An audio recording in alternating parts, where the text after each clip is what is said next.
Well, good morning, everyone. As Anna said, my name is Heather Clare, and I'm the Regional Digital Ag Lead in the northern region of the Western Prairies. So I wanted to thank you all for joining us today. We wanted to run through a few things prior to harvest and just remind you of some of the really great functionality available in FarmCommand and introduce you to one of our new enhancements. So we're going to start with weather, but before I go too far, I just wanted to take a second and bring your attention to our FarmCommand app. There are some new features and some bug fixes that are being released almost on a weekly basis. So I really want to encourage you to check the App Store or Google Play and make sure you always have the latest version. It's usually released kind of mid to late week, and if it's not every week, usually it's every other week. So please make sure you're checking for updates. If you're able to, enable auto update. And if you don't actually have our app downloaded, it is called FarmCommand, all one word, and it's available for both iPhones and Androids. And as I said, I really encourage you to go in and get it. It's a great light version of FarmCommand that you can use in the cab, and there's a lot of good functionality in there. So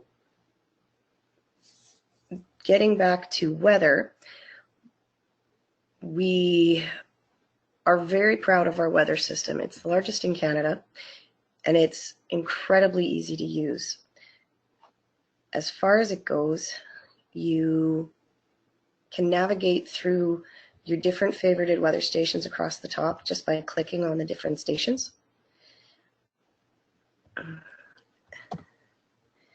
You can see that we have both daily and hourly, day and night, and you can just navigate through it as needed. Across the top here, you see that we have a full range of relative humidity, dew point. Delta T is a index for any of your spraying needs. It gives you a window. You want it to be between 2 and 8 for your safe spray window. GFDI is a grassland fire index. Now, as you can see, when you mouse over these two, you get the full explanation of what they are. Your current wind speed and direction, and then any rainfall that's happened in the past hour, 12 hours, or since midnight. And as I said, this is the toggle between hourly and daily. So not only do you get the 10-day daily forecast and the 48-hour hourly forecast, you're also able to go back and look up any historical data that the weather station has. Now, as long as the station is standing, the weather continues to report. Now, if you're on daily, you can see this is all the information that is, sorry about that, all the information that has happened since midnight. You can go back and select any individual day.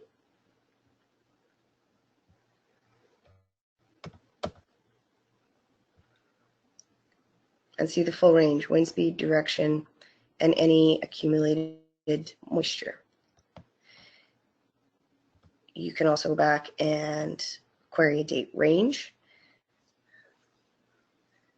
to see any of the growing degree days, heat units, total accumulation for any time frame as long as the weather station is standing. So this specific one, for example,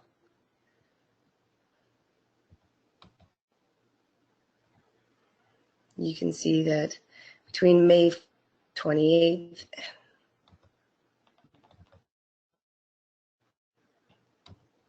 May 28th and now, we've had a total rainfall of 3.5 inches, as well as those total growing degree days. Now,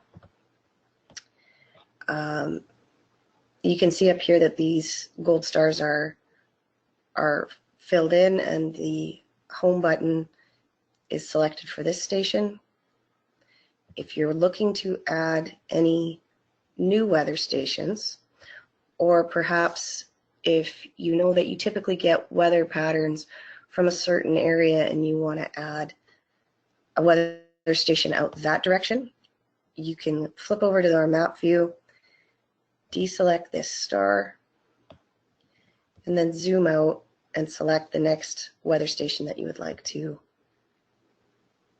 favorite just by clicking on it. It'll pop out from the side, and you can just fill in the star. Just like that.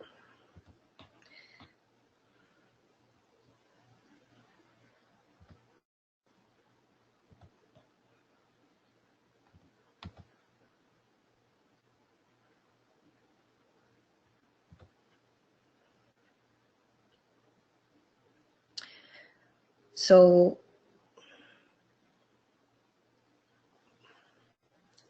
one of the reasons that we're so very excited that we have these weather stations is that it also feeds into our growth stage models, our crop manager here. Now, we've done quite a few webinars in the past on our growth stage model and how to fill in our asset manager and what it leads to. So I strongly encourage you to go back on our customer portal and watch any of those if you need a little bit more help. But I wanted to bring this to your attention today because of the growth stage model ability to help you with your pre-harvest or spray timing or swath timing, as well as your maturity window.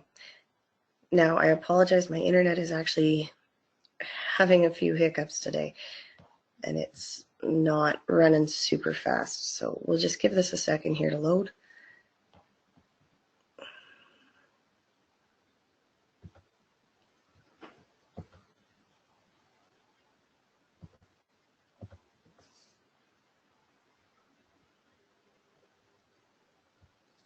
There we go.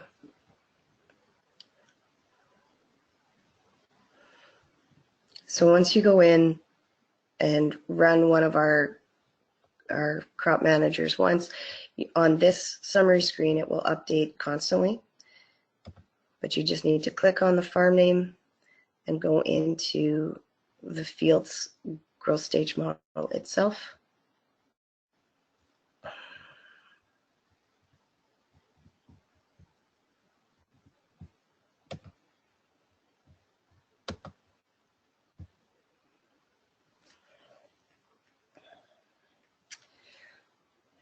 And unfortunately, there we go.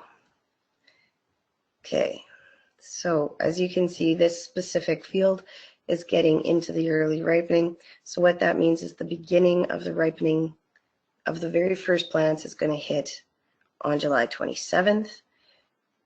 And the last of the plants will be ripening as of August 13th. So this is your window that you need to be out there looking for seed color change in canola. If this was a cereal, you could be looking for your pre-harvest spray application time frame, and you can expect harvest to be anywhere in this end window here.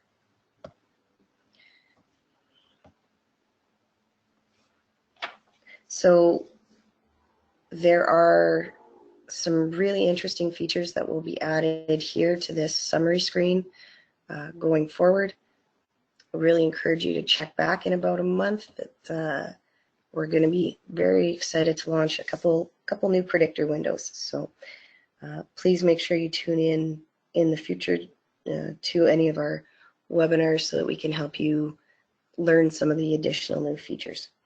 Now, the next topic I want to talk about is equipment. Before I get too far into that one, I just want to take a moment to talk about the quality of data. Now, your precision techs will likely be coming around and doing any of your field-ready deliveries for fall. We want to make sure that your CAN plugs are attached and transmitting.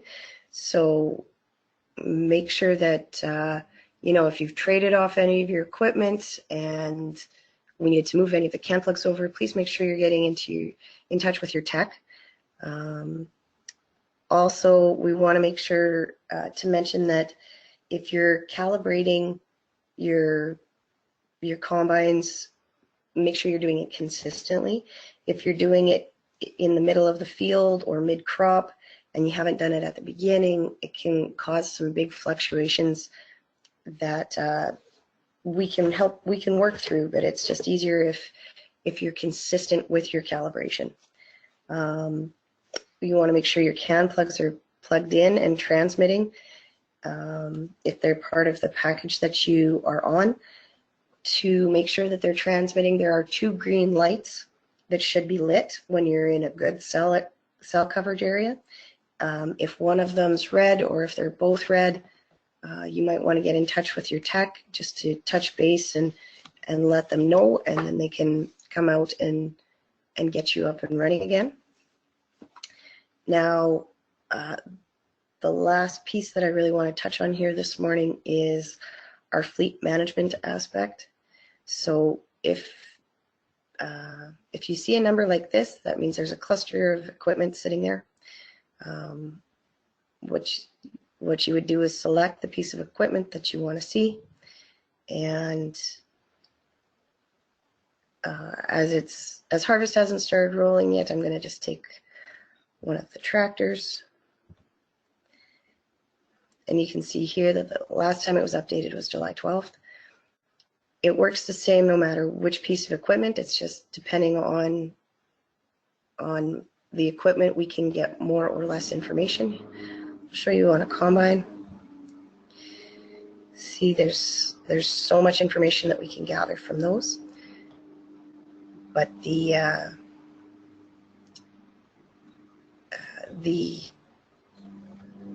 method is the same. You click on the piece of equipment,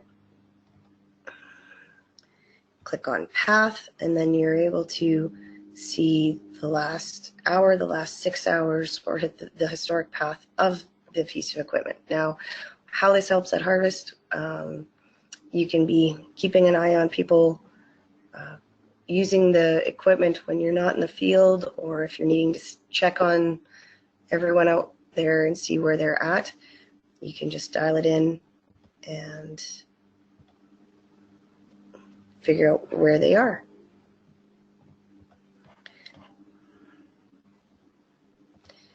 There's one piece that we updated within Equipment Manager just yesterday. Now, this takes a little bit of time to run, so we'll see how my internet handles it here this morning. But you can dial in a field.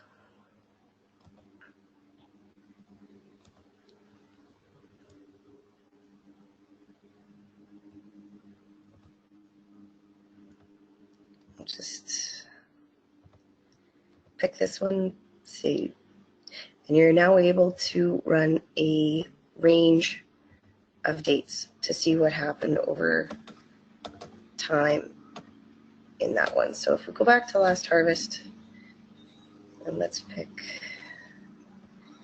August 14th.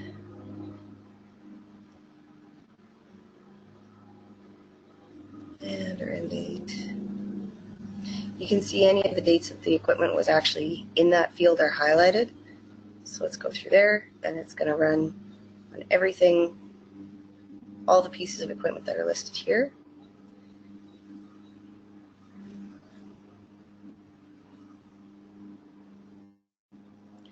And if you need to enter anything about the pieces of equipment, it'll tell you.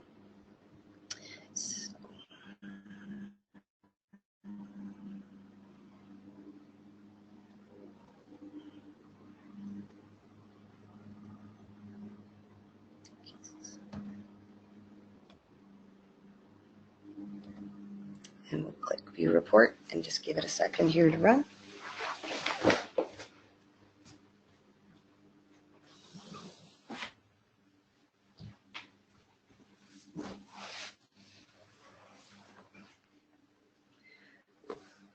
And there you can see a summary of each of the 3 combines and the dates they were in the field and all the different information associated with it. So you can analyze productivity of each piece of equipment, each operator, the whole 9 yards. So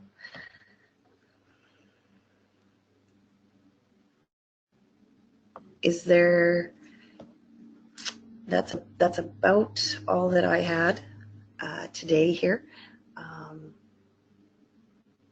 I really want to thank you guys all for tuning in. One last little piece, when it comes to any of the CAN plugs that are tethered, you want to make sure that if your model happens to be one that needs to be exported at the end of the day, make sure you understand and talk with your techs and know how to do that, because we're able to run some of these reports at midnight every night, so you can be analyzing some of the raw data at breakfast when you're getting ready to roll for the day. So with that, I really want to thank everybody for tuning in, and Anna, I think I can give it back to you. Thanks, Heather. I don't see any questions at this point. Maybe if somebody does have a question, raise your hand and we can wait for you to type that in. No, it doesn't look like we have any questions. Heather, thank you so much for your time this morning, Heather, and for showing us all the demonstration, all the new features that are coming. I want to thank everybody else for being on the webinar today. Just as a reminder, this webinar was recorded and it will be posted on the customer portal, so you can go ahead and re-listen to this one or any other one that has happened in the past. So at this point, we'll just wrap things up. Just wishing everybody a wonderful day and a fantastic weekend that's coming up, and we will see you on the next webinar. Thanks, everyone.